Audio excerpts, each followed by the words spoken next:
আচ্ছা, প্রোগ্রামিং ল্যাঙ্গুয়েজের আমরা এটা 12তম ক্লাসে যাচ্ছি এবং আজকে থেকেই মূলত সি প্রোগ্রামিংয়ের যে মূল কাজটা সেটা আমরা শুরু করতেছি। এটাকে আমরা বেসিক আলোচনা করছি। সি প্রোগ্রামিং শুরু করলে যা যা করা লাগবে সেগুলো করছি। তো এবং তোমাকেও কিছু আমি যে বইয়ের কিছু গুরুত্বপূর্ণ অংশ ছিল সেগুলো পড়তে বলছি। তো আমরা প্রথমে আজকে আলোচনা করব আমাদের সি প্রোগ্রামিং স্ট্রাকচারটা কীরকম হয় সেটা নিয়ে। এবং আমি সাইডে একটা নোট দিয়ে রেখেছি এবং সেখানে আমি বলছি এখানে কোন জিনিসটা তারা আসলে কী বোঝায়। তো একটা সি প্রোগ্রামিংয়ের প্রতিটা যেমন HTML-এরও কিন্তু একটা স্ট্রাকচার ছিল, যে আমরা HTML ফাইল শুরু করতাম, হেডার ফাইল ছিল, এরপরে আমাদের যে অনেক রকম ফাইল ছিল, কিছু শুরু এবং কিছু শেষে এরকম ফাইল ছিল। তা আমাদের এরকম সি প্রোগ্রামিং স্ট্রাকচারও এরকম আমাদের যে একটা স্ট্রাকচার থাকবেই। তো এটা শুরুতেই আমরা ইনক্লুড দিব এবং শুরুতে আমরা ইনক্লুড আমাদের যে এখানে গ্রেটার দেন দিয়ে লেস দেন দিয়ে আমরা স্টুডিও ডট এস দিলাম। আবার নিচে দেখো ইনক্লুড দিয়ে আমরা কন input output dot header file দিলাম। তো এখানে আসলে যে এটাকে কি বলা হয়, যে এখানে কেন আমি হেডার ফাইল দুটো ব্যবহার করলাম, একটা হেডার ফাইল দিলে তো হইতো।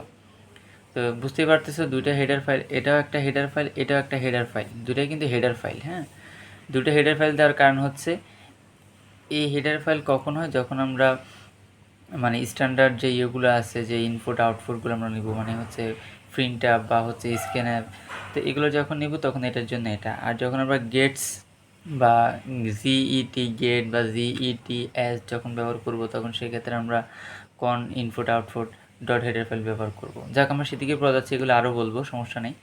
তো আমরা প্রথমেই সি প্রোগ্রামিং স্ট্রাকচার আমরা প্রথমেই দেখব যে আমরা হ্যাশ ইনক্লুড যে আমরা স্ট্যান্ডার্ড এখানে পুনরুক্রমে দিয়ে দিয়েছি। এখানে STD দ্বারা বোঝাচ্ছে স্ট্যান্ডার্ড, আইতে ইনপুট, ওতে আউটপুট এবং এসতে হেডার ফাইল। তাহলে এখানে দাঁড়ালো include standard input output header file, এটা ওই দিনও বলছি। আর এখানে আমাদের ছিল ইনক্লুড, এখানে ছিল কন, এই কন দ্বারা বোঝাচ্ছে আসলে কনসোলেট। কি বোঝাচ্ছে? কনসোলেট। তাহলে consulate input output header file, এগুলো লিখে নিব পুরোটাই। এরপর আমরা এখানে ফার্স্ট ব্র্যাকেট ব্যবহার করব, যেটা দ্বারা বোঝাচ্ছে একটা ফাংশন। যেমন আমরা এখানে ফার্স্ট ব্র্যাকেট ব্যবহার করলাম, এখানে ফার্স্ট ব্র্যাকেট ব্যবহার করলাম, এটা দ্বারা বোঝাচ্ছে এগুলো ফাংশন। এরপর আমরা থার্ড ব্র্যাকেট ব্যবহার করতেছি, থার্ড ব্র্যাকেটের শুরু এবং এখানে থার্ড ব্র্যাকেটের শেষ। এটা আমাদের এটা দ্বারা বোঝাচ্ছে স্টেটমেন্ট, আমরা এখানে কোনো স্টেটমেন্ট লিখবো, এই যে সেকেন্ড ব্র্যাকেট দিলাম এটা কখনো এইভাবে শেষ হতেও পারে, কিন্তু বেশিরভাগে আমরা এখানে শুরু করলাম। এটা অনেক অনেক অনেক অনেক স্টেটমেন্ট দেওয়ার পরে 10-12টা স্টেটমেন্ট হতে পারে, 2টা হতে পারে, 3টে হতে পারে, যে যতগুলো আমার ওই প্রোগ্রামের জন্য লাগবে ততগুলোই হতে পারে। শেষ হওয়ার পর আমরা সেকেন্ড ব্র্যাকেটটা ক্লোজ করব। তাহলে আমি সেকেন্ড ব্র্যাকেটের ভিতর কিন্তু বিভিন্ন ধরনের স্টেটমেন্ট দিয়ে থাকি, ইনপুট আউটপুট প্রসেস, এরকম আমরা ইনপুটটা দিয়ে থাকি। তো খুবই সিম্পলি একটা আমার স্ট্রাকচার, যে আমি যে ইনক্লুড এটা দিলাম, তারপর ইনক্লুড কনেরটা দিলাম, তারপরে মেইন দিয়ে ফাংশন ইউজ করলাম, সেকেন্ড বিট দিয়ে করলাম। এখানে অনেকগুলো, এখানে কিছু এখানে এর অর্থ এখানে অনেকগুলো বসবে, বাট এটা স্ট্রাকচারকে তো এখন আমি কী লিখবো আমি তো জানি না, একটা প্রোগ্রামে এক ধরনের লেখা আসবে, আমরা বলবো।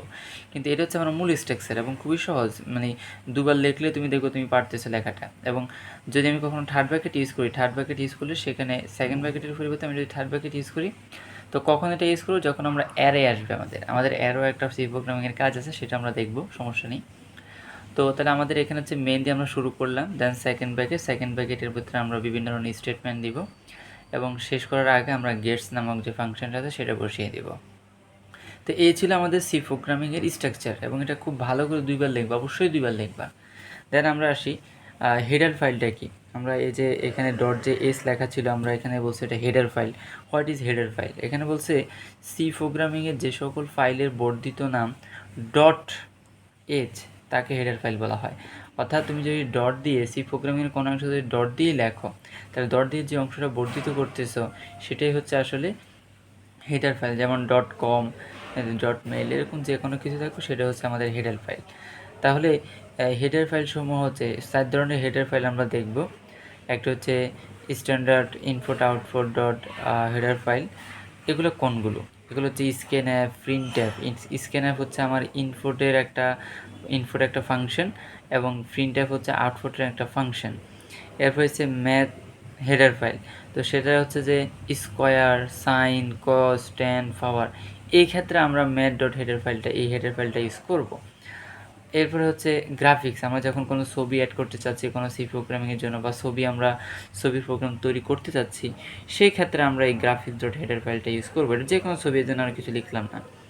এরপরে consulate input output dot header ফাইলটা কখন, যখন আমাদের গেটস বা হচ্ছে এরকম ফাইলগুলো ইউজ হবে তখন। তাহলে আমাদের মনে রাখতে হবে, প্রশ্ন করতে পারে নিচের কোনটি standard input output header file, তখন আমাদের এই দুটো হচ্ছে উত্তর। ম্যাথ ডট হেডার কোনটা, এরপরে হচ্ছে ক্যানিও ডট হেডার ফাইল কোনটা, এগুলো এমসিকিউর জন্য গুরুত্বপূর্ণ। এরপর আমরা চলে যাব, আমি দুইটি সংখ্যার যোগ করার যে সি প্রোগ্রামিং সেটা আমি এখানে লিখেছি, তো সেটা একটু মনোযোগ দিয়ে খেয়াল করো। একটি সি প্রোগ্রামিংয়ের বিভিন্ন অংশ, এখানে হয়তো বিভিন্ন অংশ দেখানো হয়েছে। আমি তার আগে দুটি অংশের হচ্ছে যে কিভাবে আমরা দুটি সংখ্যার যোগফলের যে সি প্রোগ্রামিংটা সেটা আমরা কিভাবে লিখব। তো প্রথমে আমরা ইনক্লুড স্ট্যান্ডার্ড মানে হচ্ছে এটা লিখে ফেলবো। ইনক্লুড হচ্ছে কন ইনপুট আউটপুট হেডার ফাইল লিখে ফেলবো, মেইন লিখে ফেলবো, সেকেন্ড ব্র্যাকেট দিয়ে দিব। অর্থাৎ তুমি যদি স্ট্রাকচারে দিয়ে খেয়াল করো, এই পর্যন্ত আসতে আমার কোনো সমস্যাই নেই। অর্থাৎ যে কোনো প্রোগ্রামিং লেখার শুরুতে আমি এই পর্যন্ত চলে আসবো। এই পর্যন্ত চলে আসা আমার জন্য কোনো ব্যাপারই না, ইটস ওকে। আর এটা লেখার আগে এটা হেডলাইন দাও, যে হচ্ছে দুটি সংখ্যা যোগ করার সি প্রোগ্রামিং, এটা হেডলাইন হচ্ছে এটা। দেন আসো, আমরা এই পর্যন্ত আসলাম, সেকেন্ড ব্র্যাকেট দিয়ে দিলাম। তাহলে আমি কয়টি সংখ্যার হচ্ছে যে আমি এটাকে কি বলে যে যোগ করব, দুইটা। সেই দুইটা সংখ্যা কি সেটা আমাকে বুঝতে হবে। দুইটা সংখ্যা পূর্ণ সংখ্যা হতে পারে, দুইটা সংখ্যা ভগ্নাংশ সংখ্যা হতে পারে, দুটো সংখ্যা দশমিক সংখ্যা হতে পারে।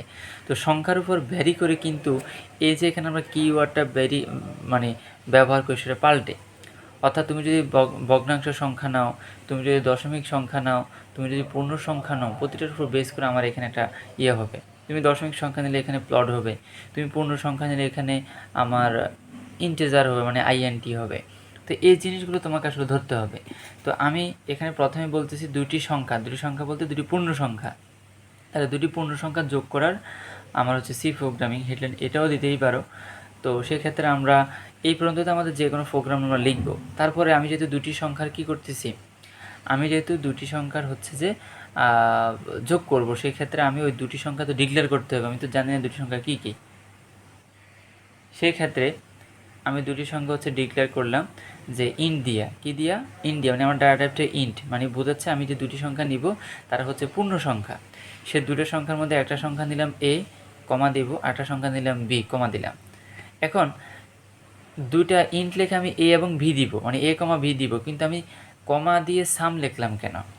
বিকজ হচ্ছে যে আমি একটা সময় গিয়ে এই দুটো সংখ্যা তো নিলাম, এই দুটো সংখ্যা কী করবো, যোগ করব। তাহলে আমি যোগ করতেছি না বিয়োগ করতেছি না ভাগ করতেছি, এটা তো একটা ভেরিয়েবল মানে কি, আইসিটি ভাষায় ভেরিয়েবল মানে হচ্ছে ডাটা হোল্ড করা। তাহলে এই যে ডাটাগুলো আমি দিলাম সংখ্যা দুইটা, তাহলে এই দুটো সংখ্যা কী হবে, যোগ হবে না বিয়োগ হবে না কী হবে? তাহলে আমাকে এটাও কিন্তু, এই ভেরিয়েবলটাও কিন্তু আমাকে ডিক্লেয়ার করতে হবে। সেক্ষেত্রে আমি দিলাম ইন্ট এ কমা বি কমা সাম। অর্থাৎ তুমি যে যোগ করার কথা বলছে, দুটি সংখ্যা যোগ করা, তাহলে দুটি সংখ্যা নিলাম এবং যেহেতু তাদেরকে আমি যোগ করব, সুতরাং আমি সাম নামক ভেরিয়েবলটাকেও ডিক্লেয়ার করে দিলাম।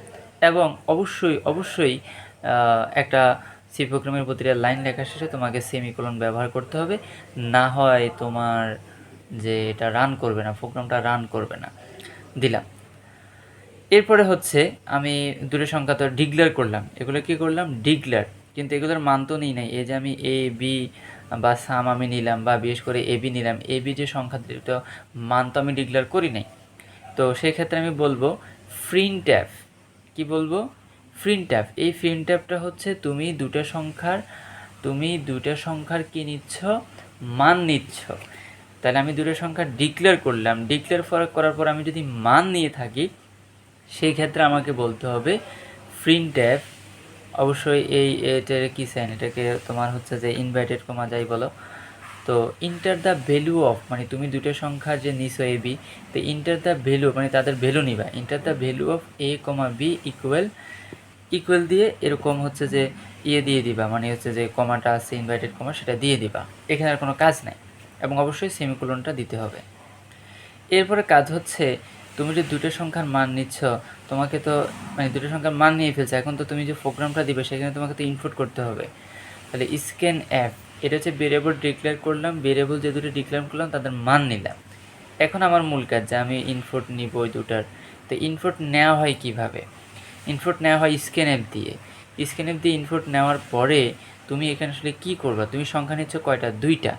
এই জন্য আমরা যখন যদি এখানে ইন্টেজার হয়, আমি ওই দিন বলে দিয়েছি যে তোমার এগুলি স্পেসিফায়ারগুলো শিখতে হবে। ইন্টেজার হলে স্পেসিফায়ার কী হয়, প্লট হলে স্পেসিফায়ার কী হয়, সার বা ক্যারেক্টার হলে ক্যারেক্টারিস্টিক হলে স্পেসিফায়ার কী হয়, এগুলো তোমাকে আমি শিখতে বলছি, ঠিক আছে? তা আমি যদি এখানে ইন্টেজার নেই তাহলে এখানেও হবে %d। এখন আমি কয়টা ইন্টেজার নিছি, মানে 2টা ইন্টেজার নিছি না, সংখ্যা 2টা না, আমাকে 2টা সংখ্যা যোগ করতে বলছে না, সেজন্য আমি %d দেখো 2বার লিখছি, %d, মিডিলে কোনো কমা দিবে না, কমা দেওয়া যাবে না। তাহলে এখানে আমার যদি 2টা সংখ্যা আমি নিছি, সুতরাং %d নিছি। যদি 3টে সংখ্যা যোগ করতে বলতো তাহলে আমি এখানে a, b, c লিখতাম, সামও লিখতাম। সেক্ষেত্রে আমি %d, কারণ যেহেতু আমার 3টে সংখ্যার যোগফল। তাহলে আমি স্পেসিফায়ার হচ্ছে ডিক্লেয়ার করলাম, কমা দেব। এরপর আমাকে অ্যাড্রেস অফটাও কী করতে হবে, ক্লিয়ার করতে হবে। অ্যাড্রেস অফ মানে হচ্ছে n লিখে আমি যে ভেরিয়েবল আমি ডিক্লেয়ার করছি n লিখে a দিব, n লিখে b দিব, শেষ, এবং সেমিকোলন ব্যবহার করলাম। তাহলে এটা হচ্ছে আমার ইনপুট। এরপরে আমি তো এখন ইনপুট নিলাম, ইনপুটের পরবর্তী ধাপ কি? প্রসেসের পরবর্তী ধাপ কি? আউটপুট। তাহলে এটা হচ্ছে আমার ইনপুট, এটা হচ্ছে প্রসেস, এটা হচ্ছে আমার আউটপুট। তাহলে এখানে আমি সাম ইকুয়াল লিখলাম a প্লাস b, মানে প্রসেসটা হচ্ছে তুমি যে দুটো সংখ্যা নিছো, ইনপুট যে দুটো সংখ্যা তুমি নিছো, এই দুটো সংখ্যা তুমি কি করবা? যোগ করবে, এটা হচ্ছে আমার প্রসেস। সুতরাং সাম ইকুয়াল a যোগ b, সেমিকোলন ব্যবহার করে দিবা। এখানে আমি যে এই যে সমান চিহ্ন ব্যবহার করলাম, এই যে যোগ চিহ্ন ব্যবহার করলাম, এগুলোর নাম হচ্ছে অপারেটর। এরপরে আমার ইনপুট গেল, আমার প্রসেস গেল, আমি হচ্ছে এখন কি করব? আমি হচ্ছে এখন আউটপুট পাবো। তা আউটপুট আমি কি করব? দ্য সামেশন ইকুয়াল সামেশন, মানে তুমি যখন দুটো সংখ্যা যোগ করবা তখন কয়টা মান পাবা? একটা মানই তো পাবা, দুটো সংখ্যা যোগ করলে একটা যোগফল পাবা না? এটাই তোমার আউটপুট, দ্য সামেশন, অর্থাৎ তোমার যোগফল। প্রিন্ট অ্যাপ লিখে তুমি লিখবে দ্য সামেশন, মানে যোগফল। তো যোগফল তুমি কয়টা সংখ্যা পাবা? একটা। তো লিখলাম আমি %d, কমা লিখে লিখলাম সাম, মানে এই যে আমি এই সংখ্যাটা পাবো %d নামক যে যোগফল যে বলতেছি, যে summation equal %d, summation equal কি? %d, কারণ আমার যে যোগফলটা বের হবে, দুটোর পূর্ণ সংখ্যা যোগ করলে পূর্ণ সংখ্যাই তো বের হবে। সুতরাং সেই ক্ষেত্রে আমি কি করব? %dটাই ব্যবহার করব। তাহলে আমি এই যে সামেশন এখান থেকে পেলাম, এটাই হচ্ছে আমার আউটপুট। তাহলে printf the summation equal %d, এবং এটা কোত্থেকে পাবো? এই সাম থেকে পাবো। সুতরাং লিখলাম সাম, কমা আমার সেমিকোলন ব্যবহার করবো। এটা আউটপুট লিখলাম, যেটা আউটপুট বোঝাচ্ছে সেই জন্য। এটা এই আমার সি প্রোগ্রামিংয়ের অংশ না। এরপর আমি গেটস নামক ফাংশন লিখে সেমিকোলন ব্যবহার করব, এবং সেকেন্ড ব্র্যাকেট দিয়ে আমি আমার হচ্ছে যে এটাকে কি বলে, যে আমি আমার সি প্রোগ্রামটাকে শেষ করে দিব। তো আই হোপ এটা খুবই ক্লিয়ার। আমি আবার এটা একটু লিখতেছি, যাতে, কারণ এটা যদি বোঝো, যে কোনো সি প্রোগ্রাম আমি যখনই বুঝবো তখনই বুঝতে পারবা। তো এটা একটু মনোযোগ দিয়ে দেখো, এটা একটু বোঝার রয়েছে অনেক কিছুই, একটু মনোযোগ দাও।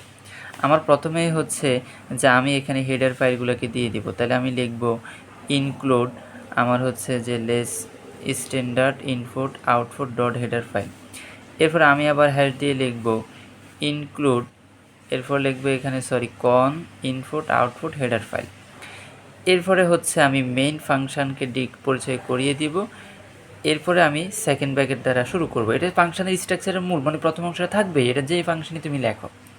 এখন আমাকে বলছে কি, ও হেডলাইন অবশ্যই দিবে, শুরুতে হেডলাইন দিবা, দুটি পূর্ণসংখ্যা যোগ করার সি প্রোগ্রামিং, এটা লিখবা।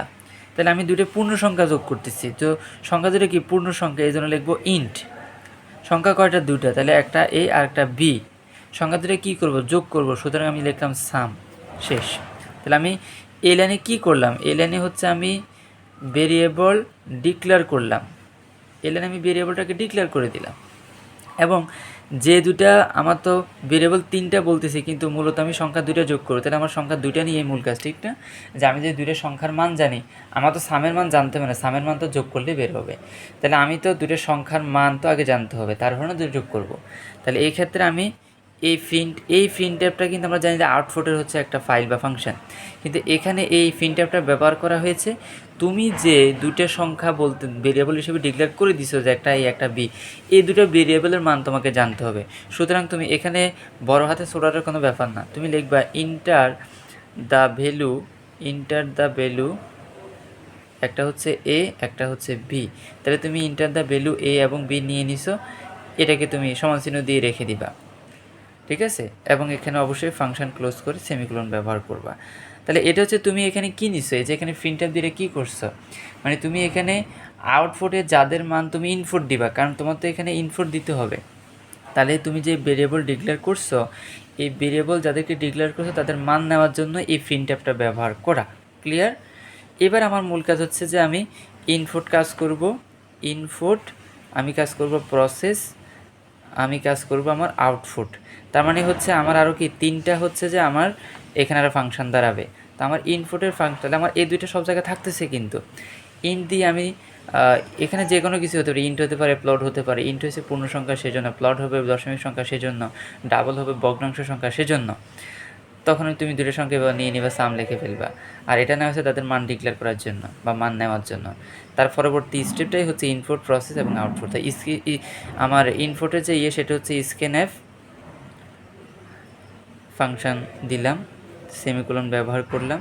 প্রসেসটা কি, প্রসেসটা এই সি প্রোগ্রামের ক্ষেত্রে প্রসেসটা হচ্ছে সাম মানে হচ্ছে দুইটা সংখ্যা তুমি যোগ করবা, এটা হচ্ছে তোমার প্রসেস। এবং দিন শেষে তুমি আউটপুটটা রয়েছে তোমার প্রিন্টফ, এই হচ্ছে তোমার প্রিন্টফ। এবং তুমি সেমিকোলন ব্যবহার করলে এরপরে তোমার কাজ হচ্ছে জাস্ট তুমি এখানে গেটস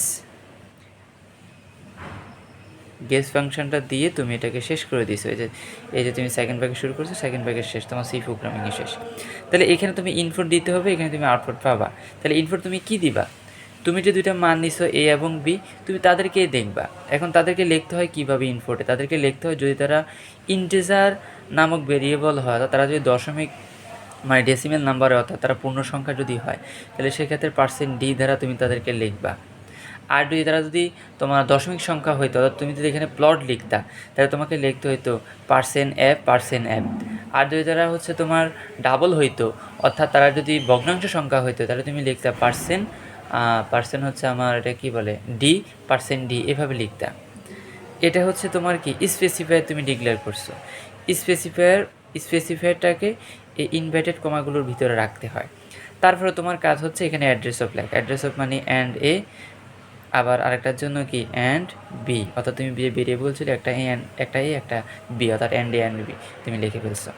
তো এগুলো যোগ করলে তুমি কী পাবা, যোগফল পাবা। তাই লিখবা দ্য সামেশন ইকুয়াল, যোগ করলে অবশ্যই একটা দশমিক সংখ্যাই পাবা। সুতরাং দ্য সামেশন ইকুয়াল %d, এটাকে তুমি ক্লোজ করছো, কমা দিছো।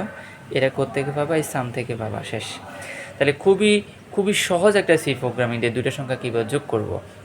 তাহলে আমি কী হোমওয়ার্ক পড়ে এখন এখানে আরও দুটো কাজ করে ফেলবেন। এক নম্বর হচ্ছে, আমি তো বলছি হেডলাইনটা কী দিবেন, যে দুটি পূর্ণসংখ্যা যোগ করার সি প্রোগ্রামিং। তুমি যে কাজটা করবা সেখানে তুমি লিখবা যে দুইটি দশমিক সংখ্যা যোগ করা সি প্রোগ্রামিং, একই ক্যাটাগরি, একদম হুবহু সেম, খালি পাল্টাবে কোন জায়গায়, শুধু এই জায়গায় যখন তুমি দুইটা দশমিক সংখ্যা নেবে তখন এখানে হবে প্লট, CPLOT, প্লট লিখে তুমি সবই সেম, খালি এই জায়গাটা প্লট হবে। এরপরে তোমার এই জায়গায় যেহেতু এখানে তুমি প্লট ব্যবহার করবা, এখানে হবে %f। বাকি মানে আমি যে জায়গা চেঞ্জ হবে সেই জায়গাটা একটু নিচে দাগ দিচ্ছি, তোমার করতে সুবিধা হবে। এটাও ঠিক থাকবে, শুধু আবার এখানে পাল্টাবে। দুটি দশমিক সংখ্যা যোগ করলে নিশ্চয়ই যোগফলটা দশমিকই হবে, সুতরাং %f লিখবা। বাকি সব সেম। তাই তিনটে জায়গায় জাস্ট আমার কী করতে হবে বলে দিছি। এরপর আসো দুটি ভগ্নাংশ সংখ্যা যোগ করলে তার সি প্রোগ্রামিং কেমন হবে। ভগ্নাংশ সংখ্যার ক্ষেত্রে তুমি ব্যবহার করবা ডাবল, তাহলে এখানে হবে ডাবল, এখানে হবে %d না, ডাবলের ক্ষেত্রে মনে হয় DI, এটা দেখে নিবে, আমি তোমাকে অবশ্যই দিয়ে দিয়েছি মনে হয়। আমার ডাবল হলে এখানে কী হবে সেটা দেখবে, মানে স্পেসিফায়ার কী দিতে হয়, জাস্ট 3 জায়গায় পরিবর্তন হবে। এরপর আরেকটা বড় কাজ তোমাকে দিয়ে দিই, সেটা হলো দুটো সংখ্যার যোগফল তো দেখলাম, তিনটি পূর্ণ সংখ্যা যোগ করার সি প্রোগ্রামিং লেখো। তো তিনটে সংখ্যার ক্ষেত্রে সবই সেম, তখন এখানে A, B এবং C লিখবে, সাম তো থাকবেই। তারপরে এখানে তোমার সবই সেম, তখন তুমি এখান থেকে enter the value of A B C equal দিবা, এখানে পার্সেন্ট আরেকটা ডি দিবা, এখানে অ্যান্ড এ অ্যান্ড বি আরেকটা লিখবা অ্যান্ড সি, এখানে যোগফল ইকুয়াল লিখবা মানে সাম ইকুয়াল লিখবা এ যোগ বি যোগ সি, এরপরে বাকি সব সেম। ঠিক আছে, তাহলে আমি যারা 3টে হোমওয়ার্ক দিলাম এগুলো করবে। তাহলে আজকে আমরা 2টা জিনিস শিখলাম, একটা হচ্ছে আমাদের সি প্রোগ্রামিংয়ের স্ট্রাকচার খুবই গুরুত্বপূর্ণ, এবং হচ্ছে ওটা ব্যবহার করে আমরা 2টি সংখ্যা যোগ করার আমরা সি প্রোগ্রামিং দেখে ফেললাম। এটার আগে 3টা কাজ আমি দিলাম, সেই কাজগুলো করবে। আমি যে কাজটা করেছি এটা অবশ্যই আমি সাপ্লাই দিব, সমস্যা নেই। তো আজকে এই পর্যন্তই থাকুক।